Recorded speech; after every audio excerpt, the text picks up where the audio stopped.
Olá, hoje a gente vai fazer uma análise mais aprofundada de Gênesis capítulo 9. Temos aqui vários materiais, né? Comentários, sermões. Sim, que examinam esse momento pós-dilúvio.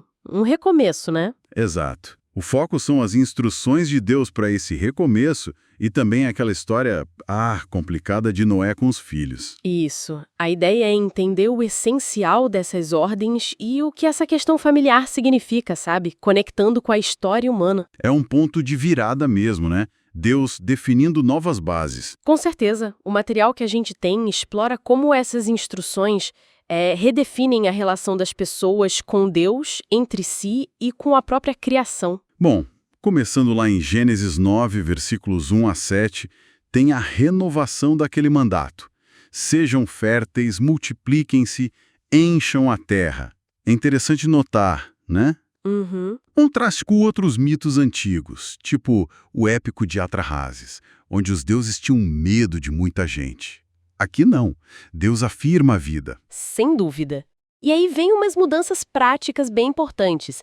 Os animais passam a ter medo dos humanos e olha só a permissão para comer carne. Uma mudança grande, né? Comparado com antes do dilúvio. Bem grande, parece que reflete um novo estágio ali na relação homem e natureza, num mundo que já conheceu a falha humana, né? Mas tem aquela condição crucial: não comer a carne com o sangue. O que o pessoal comenta sobre isso? Uma interpretação comum nesses materiais é que, como a vida está no sangue, proibir isso ensina um respeito fundamental pela vida, sabe? Entendi. E tem um simbolismo teológico também, né? Tipo, preparando para a ideia do sangue no sacrifício, que depois aponta para Cristo. A instituição da pena de morte para quem mata outra pessoa. Correto. E a base é clara. O ser humano é imagem de Deus. Várias análises veem isso como o início, assim, da autoridade civil do governo. O magistrado, né? Isso, com o dever de frear a violência que afinal levou ao dilúvio. O objetivo é preservar a vida, a ordem. Falando em preservar a vida, isso leva direto para a grande promessa de Deus, ali nos versículos 8 a 17, a aliança do arco-íris. Como isso funciona? Sim. Ali Deus faz uma promessa e é unilateral, importante dizer. Ele promete nunca mais destruir toda a vida com um dilúvio. Unilateral quer dizer não depende da gente obedecer. Para essa promessa específica, não. E olha que interessante, a aliança inclui não só a humanidade, mas todos os seres vivos. Mostra um cuidado amplo com a criação. Certo. É uma aliança soberana. E o sinal visível, o arco-íris. Um fenômeno natural que ganha um significado divino, né? Um lembrete da promessa, um símbolo de paz. Agora, vamos para aquela parte que sempre gera discussão. A queda de Noé e a reação dos filhos, ali em Gênesis 9, 18 a 23. Temos Sem, Cã e Jafé, né? Os ancestrais das nações.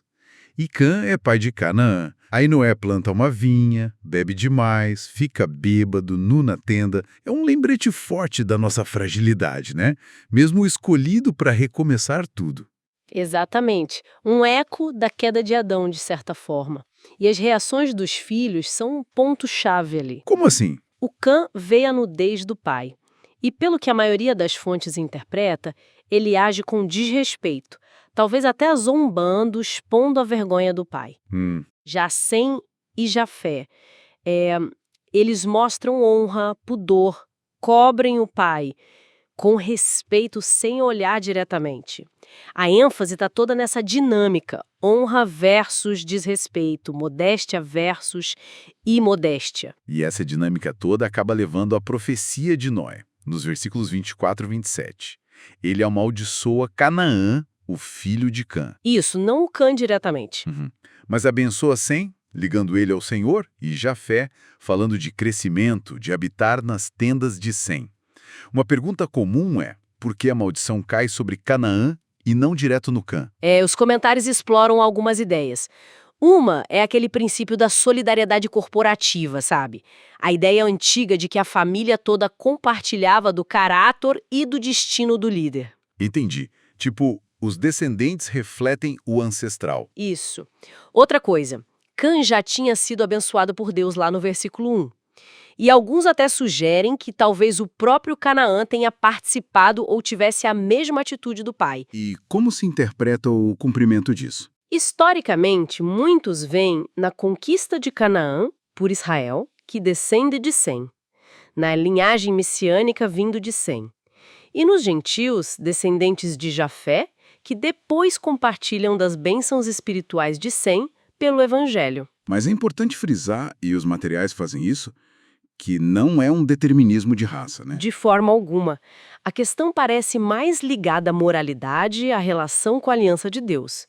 Tem exemplos como Raabe, que era cananeia e se junta ao povo de Deus. Ou seja, o futuro está mais ligado às escolhas morais e espirituais do que só a linhagem. Precisamente. E para os primeiros leitores, lá em Israel, essa passagem também servia para justificar a posse da terra de Canaã e alertar contra a imoralidade que eles associavam aos cananeus. Então, para a gente amarrar tudo, Gênesis 9, pelo que a gente viu nessas fontes, estabelece a dignidade humana como imagem de Deus. Lança bases para a justiça, para a ordem social. Expõe a fragilidade humana que persiste, mesmo nos justos, né? E começa a desenhar o plano de Deus através das gerações. Fica aí então uma reflexão, talvez, como essa tensão que a gente vê tão clara nesse capítulo entre a ordem, a bênção de Deus de um lado e a falha humana em suas consequências do outro, como isso pode dar alguma perspectiva para os nossos desafios hoje? É uma boa pergunta. Como equilibrar responsabilidade e graça nesse cenário que continua, né? Fica aí para o pessoal pensar.